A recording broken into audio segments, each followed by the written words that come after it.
Hello, everyone. Welcome back to my channel. I am Dr. Stern. Today, I have the distinct pleasure of speaking with a very special guest. She has graduate degrees in organizational leadership, health administration, and human resources management.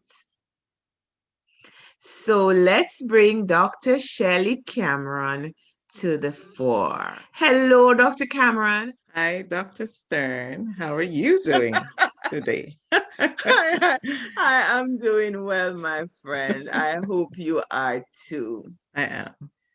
So today we are going to be talking about unemployment in the United States in particular and how we can advise persons who are looking for jobs that are not having such luck. Statistics have shown that in January 2020, we started out at 3.5% unemployment rate. Bam, COVID hit in March, and in April, the unemployment rate in the United States went up to over 14.7%. Now it's coming down. We are now at about 6.3%, but there are still people looking for jobs and cannot find any. Dr. Cameron, how would you advise people who are looking for jobs where the jobs are? It's a pleasure being here with you, Stephanie. And it is also a pleasure to speak on this topic. And I have prepared 7 points that I think would help people who are out there looking now and no jobs. Jobs are actually available now. But as I get into the 7 points, they will see where it will. First of all, I would suggest that people build their mental capacity. And you're in psychology to the graduate level. And I just wanted to share that. So I'm not getting into the deep psychological part of it, but mental capacity is very, very important. Your people lost their jobs, they've been working for many years, and it has thrown them off. They're not accustomed to that. Some persons have lost loved ones, and that has also impacted their economical situation. So it is a lot that is happening in their minds. And I think that's why I'm suggesting, first of all, to work on the mental capacity. Be honest about your circumstances. Where are you now? Not working, get unemployment, and a lot of professionals are not accustomed to getting unemployment. So that's a different era for them, and they have to get used to that. So I think working on your mental capacity, and as I go forward, you will see that I'm suggesting point 2 is to ditch that miserable job. And what do I mean by that? Some are not working, but that profession that they figure is their drawback on, that they have to be in it all the time. It's not necessarily so. Now is the perfect time for them to ditch that miserable job. Go for that change. The best time is now. Start that business. Some people are interested in business. Start that business, become an entrepreneur. There's lots they can do to sell themselves. There are people who have different kind of things that they can do, expertise. They can go out there and do it. A lot of persons are creating websites for others. That's the technological skills. Lots of things they can do. So they can go into entrepreneurship, but be warned, prepare yourself for it. Because there's a lot you have to look at. You can go to the Small Business Association, the SBA, and get learning on what exists and how can you qualify and what type of business you can go into, preparing a business plan. You don't have to do all of those things. Just start small, take your time and learn and progress as you go along. So that's 2, ditch that miserable job. This third point is do that market research.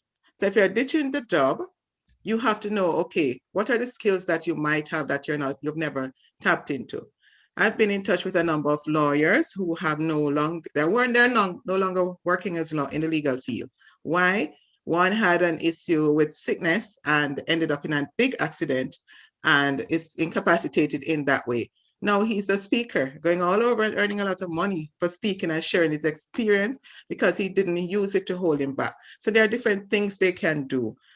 If you're a human resource professional, and I really hit on that one because the hotel industry, which I'm also involved in, what I've found is that a lot of the director level, a lot of them are no longer working. Why? Because corporate is elsewhere. And because they don't have that volume of employees to manage, they've reduced the human resource portfolio. So they're managing it out of state, right? And that has really thrown off a lot of human resource managers. But look at it. What are some of the skills that the human resource managers have? They can look at different skills. They can go and study psychology. They can go and do a lot of things. They can do coaching. They can do a lot of things because they have been there, done that. They can advise employers who are also looking around for employees as well. They can go into recruiting. There are lots of things they can do. So I'm saying check the market, look at your skills, see what is lacking in your area, and then you can get into that. Take what you can get for now, be warned. Take what you can get for now. It's sometimes make it a part of your strategy, because what you can get for now is not where you want to end up, especially those persons who are like mid-career, mid-life.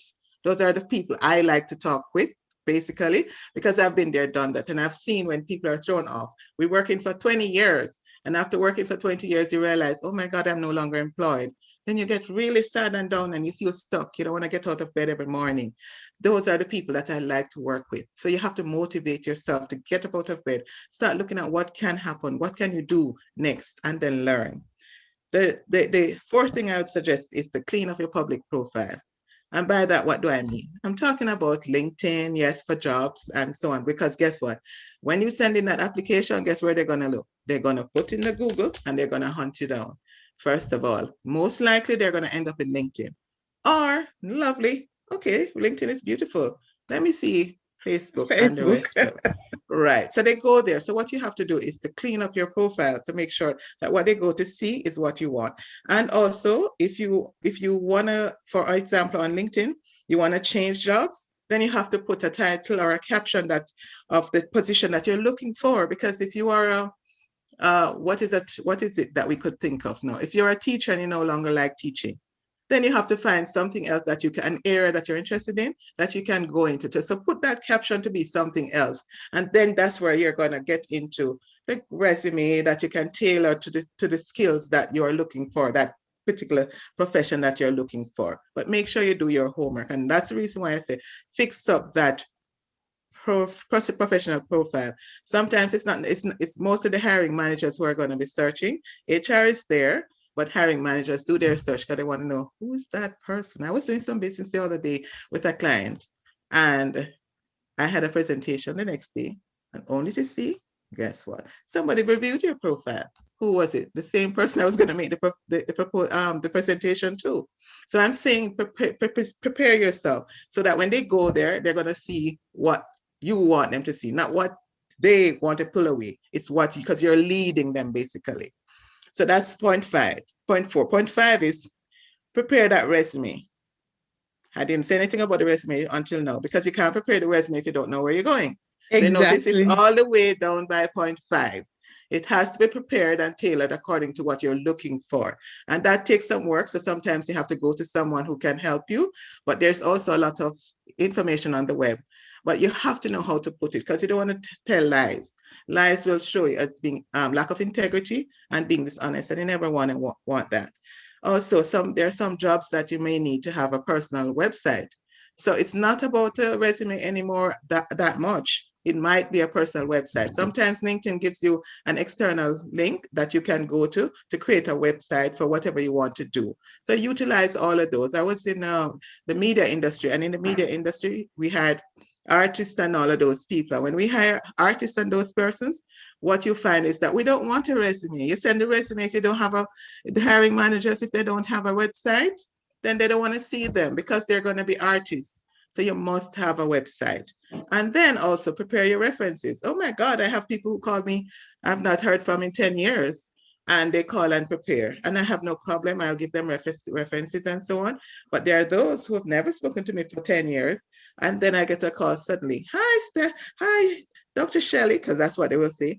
I was told I was given your name by Dr. Stern. Can you tell me a little bit about her? And then I'm, oh my God, okay, where is she now and stuff like that. So you're thrown off. So get in touch with your references and prepare them. They are usually more than happy to assist you. And I would say also, if you know you have an enemy, don't put down their name. Don't never do that. Don't put down their names for them to give you a reference. So that doesn't make any sense. So that's the point I wanted to share with you. I'm on to the sixth point, which is to upgrade your skills. So that kind of go back into the point I mentioned about where you want to go. But now is the time that a lot of places have been given free training, and those persons who are on unemployment, there's also re-employment assistance available. So they also have free training through the government. So take advantage of all of those. And it's in many, many areas. What a lot of persons, what I've found is that this is their glory time. So they sit down and they want to collect their unemployment and not work and not upgrade their skills and you're really, really doing yourself a disservice. For someone who loves continuous learning, I know Stephanie is also one of those. We're always out there searching what more is there. And if you're skilled in an area, you got a degree at a certain time, the shelf life is it's not very long these days. So you gotta keep refreshing those skills and expanding into different areas that you may have interest in. Sometimes it is that I do a lot of things on Instagram. I have to learn how to do Instagram because I write. So I have to do my own self-promotion of books and quotes and, get in touch with people on Instagram just the way I wanted to do it. I don't want to be a skilled and expert, but I have to be able to help myself. So those are some things that you can do, go out there and learn. And my final point is get rid of the toxic friends. And what do I mean by that? Because if your friends are not going in that direction that you want them to go in, then you're going to be holding back yourself.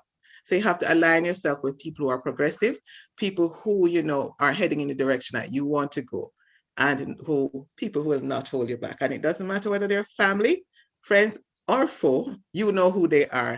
Align yourself with the ones that are progressive. I hope that answers the question. Those Wow, that's a mouthful. I hope persons were writing because there were some solid points and the points which call for reflection. Right. So they can also replay it if anything. Exactly. Exactly, definitely. But what would you say to recruiters who you're in this mode that you want to change career, you want to switch? So you want to come out of the entertainment industry and you want to go into healthcare or another industry that may be hiring, but the recruiter says, oh, you don't have the necessary experience. They're not looking at transferable skills. They are looking at solid experience and you can't get a foot in. What do you say to those recruiters? Sometimes the recruiters, I think, also needs training because it's not everybody who is pretty open. So the recruiters themselves, and that's where people like us would come into play with organizational development and to train them and let them understand that there are skills that are applicable. Mm-hmm. You can apply it to another profession. That's where those persons would come in. And if you have hiring managers are also the persons who are hiring. So they're going to say, okay, and it's a lot, it happens in a lot of situations. Now, for me, I think it is to a lesser extent, simply because we're in a market now where, because of the pandemic, they have to pull on persons. And so most recruiters are taking advantage of people without the skills, in the sense that they want to be able to pay less. So they're taking you and then they're going to pay you less because they're going to say that your skills, you're not at the level of the skill that they're looking for. Now, my suggestion, even further back to the job hunter, is to show them works that you have done before. Here, prepare yourself very, very well, because you're going into, you said entertainment into healthcare, or healthcare into entertainment.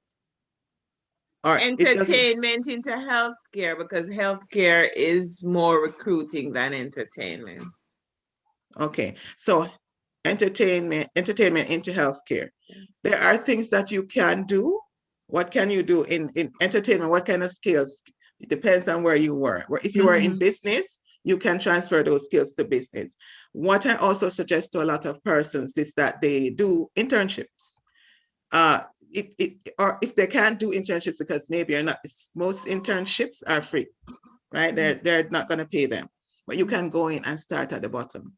I was in a bigger position and I went into volunteer my services while I was changing jobs to go into more direct healthcare in the hospital.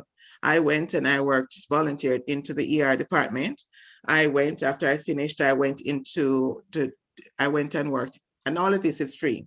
I went and I worked in the case management department that exposed me to the entire hospital and the management system that was in that hospital. So it is that you're going to have to make some sacrifices for the job hunter. It's going to be, so you may have to do 2 jobs. So the ideal job that you want, you may have to go in there and let them start seeing how you work.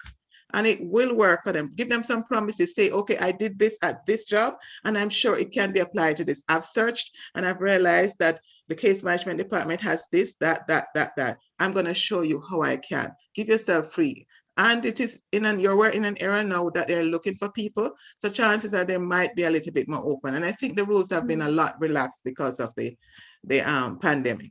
But you still have some old fogies with the old fashioned thinking that, okay, I'm not going to hire you, or they think that they're above, this stature, so they're not going to hire you. Move on, go to another one. There's don't put all your eggs in one basket. And if that's the job that you're looking for, that ideal place that you want to be, don't give up.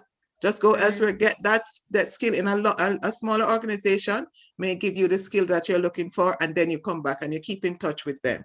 And they are usually pretty open. If you can get an email address that you can check in every now and then, that doesn't really work as much. But if you're very good and you can get that email address, you keep in touch with that hiring the manager or that hiring department, human resources. Hope that answers your question. That does, of course. It answers the questions. It's really about having a mindset change, guys. It's really having a mindset change. And be open and flexible. It's about being resilient. Yes. It's about getting the blow, getting up, and going after the yes. Don't give up because you have gotten a no. Get up, be resilient, and then you move on. So, Dr. Cameron, I didn't mention before that you're an author and you have authored quite a number of books. Is there any that you wish to share with us today that may be relevant to this topic? So the thing is, most of my writing is always relevant to people because I write for personal growth and personal development of others. I have given myself to that. Other than organizational leadership, which is on the other side, I spend my time writing. I got caught the bug and I have not stopped writing. So I have a book called Digit or Switch It, which is really talking about career change. And I have a number of books on quotes, motivational quotes, because people need to be motivated. And that's the reason I write. So those are what I have. And I can share with you practically. I'm an example of me switching, so to speak, careers and going into writing. As an author, there's a whole lot of stuff you can do. I used to write policies for organization. And in writing the policies for organization, my background is healthcare, Stephanie, pharmaceutical initially, and then I went to do further into the medical clinics and so on. Writing policies and doing research for ACCA and all of that. And in doing that, what I've found is that as an author now, I can more shift that. I have to take off that academic thinking and that's because it's 2 different types of writing. So but now I write for the people in the language that the people will understand. So you will find that most of my writing is pretty simple. I try not to be up there. I have to bring it down so everybody, no matter what level you are at, can benefit from it. So that's basically. Excellent. We'll have some information down below for you guys if you're interested in connecting up with Dr. Cameron. There you go. A little clearer. Not seen it, but we will put it below. We're blessed to have had you today, Dr. Thank you so C. much. And we wish you all the best. And maybe we will bring you back based on the feedback. So write in the comments if you want her back, guys. And we will have her sharing on some more topics with you and even her personal journey.